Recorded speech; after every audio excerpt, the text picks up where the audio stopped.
আসসালামু আলাইকুম ওরহমাতুল্লাহ। সহজ হিসাব ও জান্নাত পেতে তিনটি গুণের কথা বলেছেন বিশ্বনবী সাল্লাল্লাহু আলাইহি ওয়াসাল্লাম।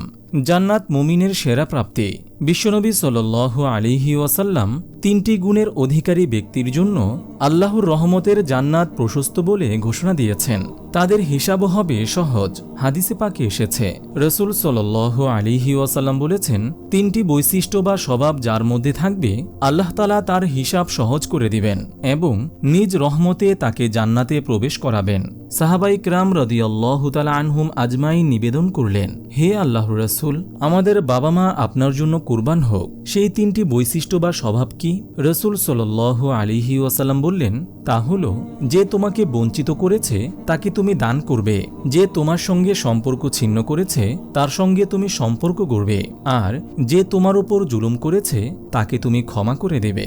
সর্বোপরি কথা হলো, অত্যাচার নির্যাতনের শিকার হওয়ার পর যে ব্যক্তি অত্যাচারীকে ক্ষমা করে দেবে তার জন্য রয়েছে পছন্দনীয় জান্নাতের ঘোষণা।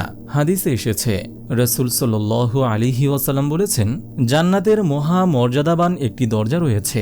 এ দরজা দিয়ে ওই ব্যক্তি প্রবেশ করবে যে তার উপর জুলুমকারীকে ক্ষমা করে দেবে। সুতরাং মুমিন মুসলমানের উচিত পরকালের হিসাব সহজ হওয়ার এবং আল্লাহর বিশেষ রহমতের জান্নাতের স্থান পাওয়ার জন্য উল্লেখিত তিনটি স্বভাব নিজের জীবনে বাস্তবায়ন করা। আর এতে মহান আল্লাহ তাআলা মর্যাদা ও সম্মানের সঙ্গে সহজ হিসাব ও জান্নাত দান করবেন। পরকালে হিসাব সহজ হতে বেশি বেশি এ দোয়া করা, আল্লাহুম্মা হাসিবনি হিসাবান ইয়াসীরা। দোয়াটি আবার বলছি, আল্লাহুম্মা হাসিবনি হিসাবান ইয়াসীরা। অর্থ, হে আল্লাহ, আপনি আমার হিসাবকে সহজ করে দিন।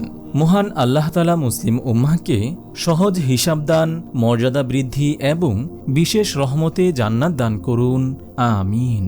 আপনি যদি এরকম ভিডিও আরও পেতে চান তাহলে এই চ্যানেলটি সাবস্ক্রাইব করে পাশে রাখা বেল আইকনটি অন করে দিন।